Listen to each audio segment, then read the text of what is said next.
Hello everyone, welcome to Concepts in Chemistry YouTube channel. So in this video today we will discuss a very important and conceptual questions from solid state chemistry. So regarding Bragg's equations. So in this chemistry concept booster series, so normally हम लोग थोड़ा different type of questions discuss करेंगे. We already discussed 19 questions including physical and organic chemistry. So in this series जो question हम लोग discuss already किए हैं 19 questions and जो आगे भी करेंगे वो थोड़ा डिफरेंट टाइप ऑफ क्वेश्चंस देखने को मिलेगा. इस type of questions previous years जो कॉम्पिटिटिव एग्जाम है CSIR नेट गेट और बार्क IIT-JAM कभी नहीं पूछा गया, but yeah we maintained the quality of the questions so that जिस तरह का क्वेश्चंस नॉर्मली पूछते हैं CSIR नेट गेट बार्क और IIT-JAM में भी और any other MSc entrance exam.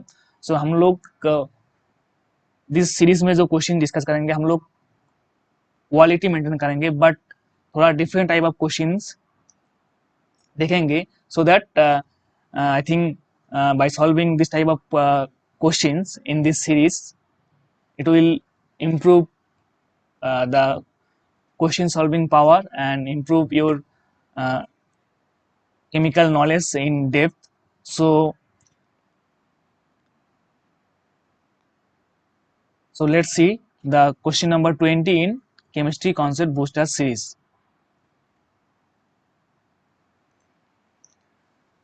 So in these questions, so it is given that for identical experimental conditions, the first order Bragg's reflections from a plane of cubic crystals comes up at 5.9 degree and 5.85 degree respectively at 20 degree centigrade and 50 degree centigrade. The coefficient of cubic expansion of the solid is. So during solving any numerical questions from physical chemistry, so we have to read the questions again and again at least 2 to 3 times to find what the data are given. So हम लोगों को ढूंढना है 2-3 बार question पढ़ के कौन सा data given है. So it's obviously from Bragg's equations, but see the first data is first order reflections. So we all know the equations of Bragg's equations, that is 2d sin theta equal to n lambda. In that equations n is the order of reflection. So in these questions it is given that first order Bragg's reflections. So the lattice is cubic. See a plane of cubic crystal. So the lattice is a cubic crystal lattice, and they observe two different reflections at different theta value. One is 5.9 degree, another is 5.85 degree at two different temperature. First one is 20 degree centigrade and second one is 50 degree centigrade. But they maintain the same conditions in these two experiment, means these two different temperature, they maintain the same experimental condition. That's why it's written here for identical experimental conditions. So for 20 degree centigrade and also for 50 degree centigrade, they maintain the same experimental conditions. So we will see later what is this means, that maintaining same experimental conditions. So we have to find the coefficient of cubic expansion, that is alpha, that is also known as coefficient of thermal expansions. So let's see the answer and let's discuss with the details. So we all know the coefficient of cubic expansion, and it is also known as coefficients of thermal expansions. Alpha equal to 1 by V dV dt at constant pressure. So this is the general expression of coefficient of cubic expansions. So now we can write this 1 by V as V on initial volume, and dV, that is volume change, we can write V2 minus V on, that is dV. V2 is final volume, V1 is initial volume. So volume change, and dt we can write T2 minus T1. So since this is a cubic crystal, and if A is the edge length of a cube, then we can write V volume also in terms of edge length. So edge length, we know that the cube of edge length is equal to volume of cube. So we can write this V1 as A1 cube. A is the edge length. Similarly, for V2 we can write A2 cube and T2 minus T1. So now we all know that for a particular set of plane, that is a particular set of plane, that is 111 or 101 or 2202, 200.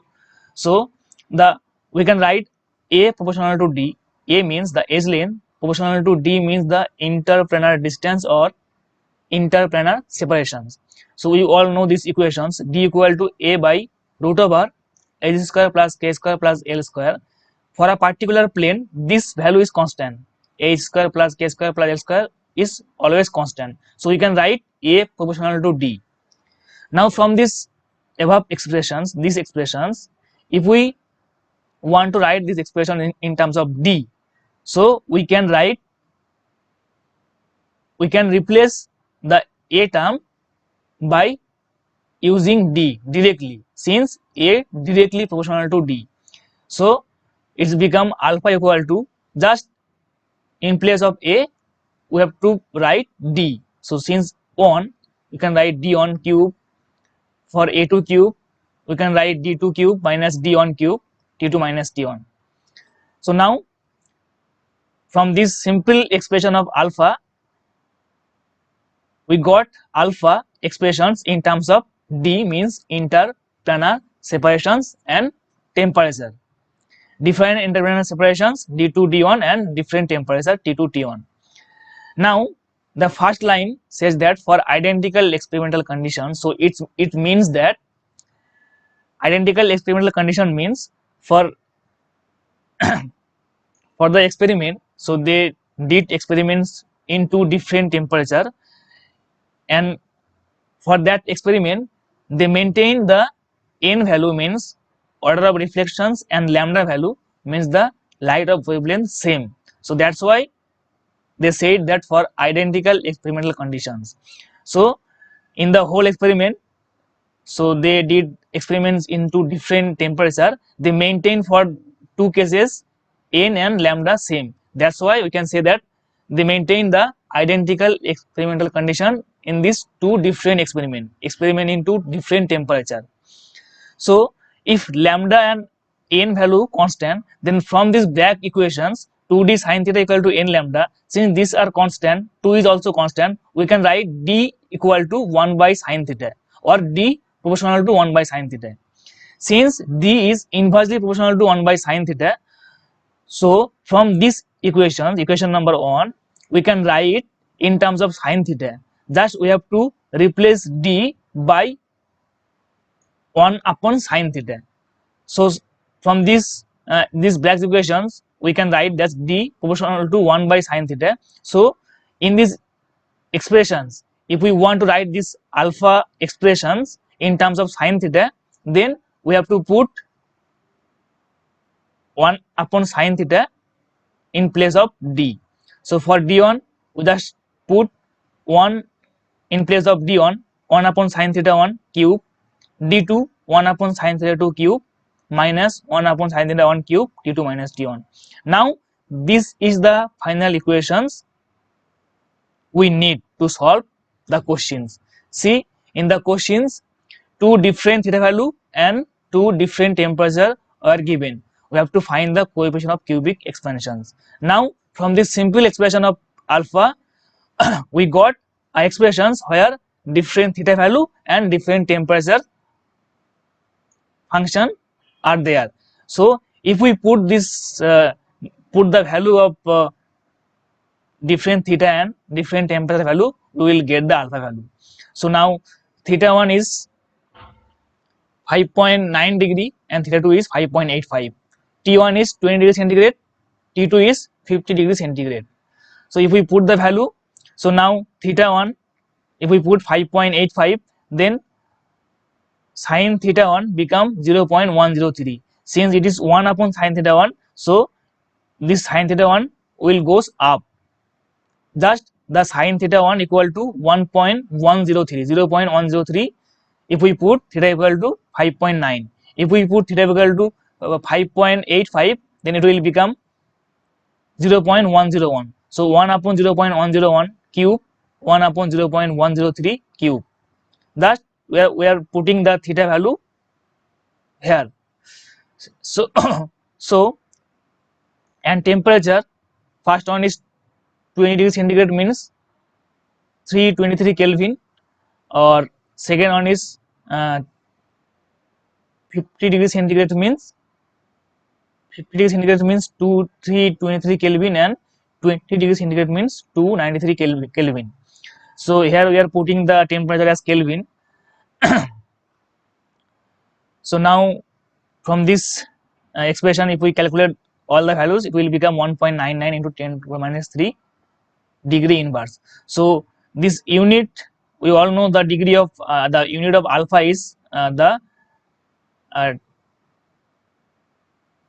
temperature inverse. So unit of alpha, that is coefficient of QB expansion. From this value we can see V is in the denominator, and dV is in the numerator. So this unit cancel, so only dt is in the denominator. That's why alpha, unit of alpha become just temperature inverse. So here DEG inverse means it is the general expression of temperature inverse. This is not degree centigrade.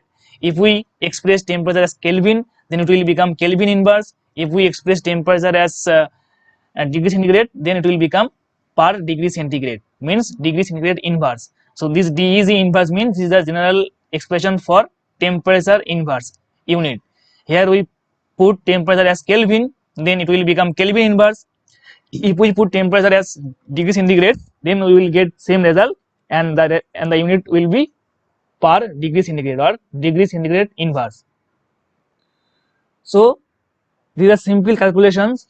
So we all know that from every year that CSIR-NET, GATE, in BARC and IIT-JAM, every year from Bragg's equations related questions. So these equations related questions हमेशा every alternative year में ये लोग पूछते हैं, और every year में at least one question हम लोगों को देखने को मिलता है CSIR-NET और गेट एग्जाम में.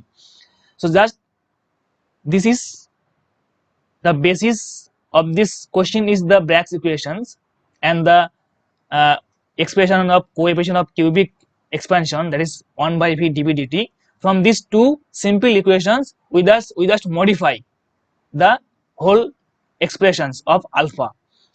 So this is the expression of alpha.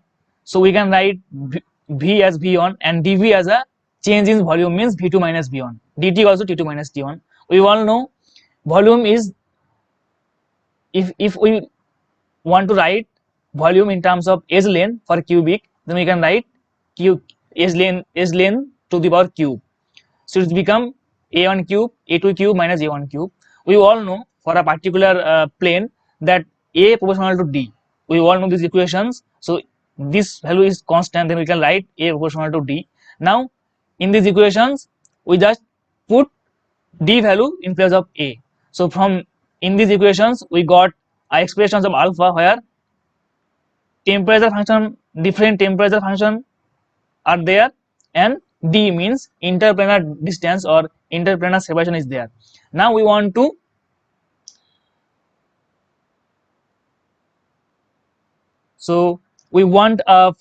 expressions where expression of alpha where temperature function will be there and theta functions will be there.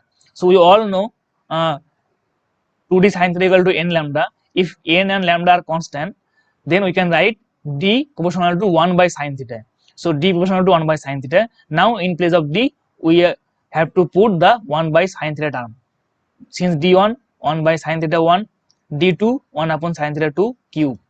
So if we put the values of theta in these expressions, we will get 1.99 10 to the minus 3 Kelvin inverse in this case, since we are putting temperature as Kelvin inverse. If we put here only degree centigrade, then the answer will be the same, just the unit will be per degree centigrade or degree centigrade inverse. So एक different type of question था. I think by solving this type of questions कुछ different concept सीखने को मिला आप लोगों को.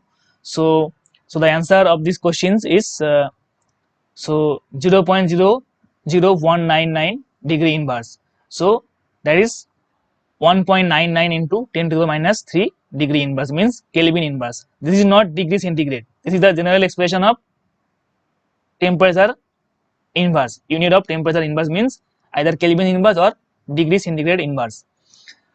So I hope ये क्वेश्चंस में इस क्वेश्चंस डिस्कशन करने के बाद कुछ डिफरेंट कॉन्सेप्ट सीखने को मिला, जो फर्दर कोई different type of questions from Bragg's equations and this thermodynamic term, that is coefficient of cubic expansion or coefficient of thermal expansions related कुछ क्वेश्चन अगर अपकमिंग एग्जाम में पूछ लेते हैं, सो आई थिंक आप लोग ये इजीली सॉल्व कर पाएंगे. सो I hope and I also believe that by solving this type of questions, it will help you to increase your question solving power, and it will boost up your chemical concepts. So that's all for today. We will discuss lots of different type of questions from all branches of chemistry, that is inorganic, physical, organic, in our upcoming videos. So always stay tuned, and so thank you again for watching. So stay safe, stay healthy. Bye.